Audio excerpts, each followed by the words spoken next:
Buxoro shahar Barkamol avlod bolalar maktabi huquqshunoslik to'garagi rahbari Bahriddin Bahronov har bir dars mashg'ulotlarini bolalar yoshi va ma'lumotni qabul qilish qobiliyatiga qarab turlicha uslublarda tashkil etishga intiladi. Shu sabab to'garak o'quvchilarining fanni o'zlashtirish darajasi yuqori foizlarda qayd etiladi. 2008-yildan boshlab Buxoro shahar Barkamol avlod bolalar maktabida o'qishimiz to'garakni olib boryapmiz. Bu yillar davomida yuzlab ortiq bolalarga ta'lim berdik. Natijasi 90% dan yuqori. Mana bu yilgi natijamiz juda a'lo.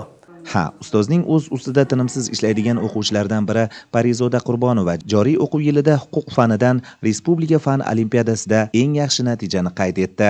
Ushbu olimpiadada men 100% natija bilan birinchi o'rinni qo'lga kiritdim va men bu imkoniyatdan foydalangan holda Toshkent davlat yuridik universitetiga o'qishga topshirmoqchiman. Mehnat juda katta edi, sababi u qizimizga bergan vazifani qunt bilan o'qirdi.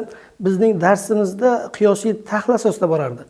Yodlashga asoslanmagan, qiyosiy tahlil, fikrlashga asoslangan darsga asos olib borardik va qo'llanmalar, qonunchilik hammasiga hamohang tarzda fikrlashni o'rgatdik va bu o'z natijasini berdi.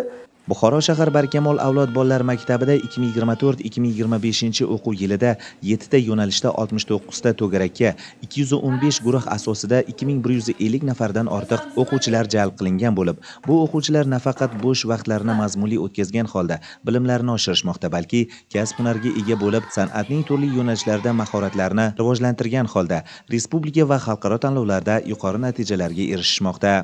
Shu jumladan Qirg'iziston Respublikasida bo'lib o'tgan Issiqko'l do'stlarni yig'moqda festivalga, xalqaro festivalga milliy raqs to'garagimiz a'zolari ishtirok etib, 30 ta davlat ishida faxrli birinchi o'rinni egallab kelishdi.